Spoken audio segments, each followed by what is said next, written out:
your own darkness is the best method for dealing with the darkness of other people.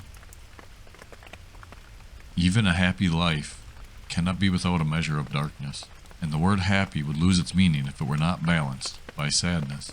It is far better to take things as they come along with patience and equanimity. The meeting of two personalities is like the contact of two chemical substances. If there is any reaction, both are transformed. The shoe that fits one person pinches another. There is no recipe for living that suits all cases. The pendulum of the mind alternates between sense and nonsense, not between right and wrong. Man needs difficulties. They are necessary for health. The least of things with a meaning is worth more in life than the greatest of things without it. Everything that irritates us about others can lead us to an understanding of ourselves. We cannot change anything until we accept it. Condemnation does not liberate, it oppresses.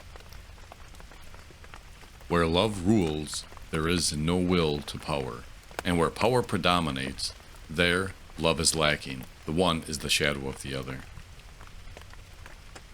When an inner situation is not made conscious, it appears outside as fate. Through pride we are ever deceiving ourselves, but deep down below the surface of the average conscience, a still, small voice says to us something is out of tune. Knowledge rests not upon truth alone, but upon error also.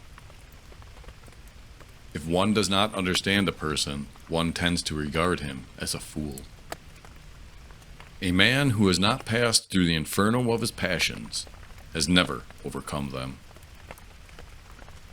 The most intense conflicts, if overcome, leave behind a sense of security and calm that is not easily disturbed.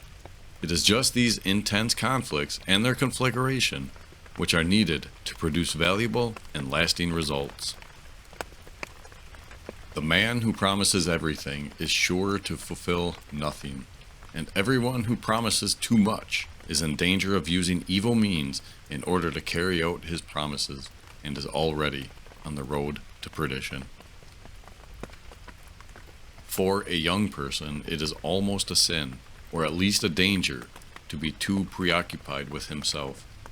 But for the aging person, it is a duty and a necessity to devote serious attention to himself. Resistance to the organized mass can be effected only by the man who is as well organized in his individuality as the mass itself. A psychoneurosis must be understood ultimately as the suffering of a soul which has not discovered its meaning. Shrinking away from death is something unhealthy and abnormal, which robs the second half of life of its purpose.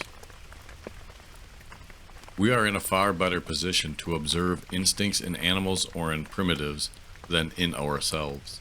This is due to the fact that we have grown accustomed to scrutinizing our own actions and to seeking rational explanations for them.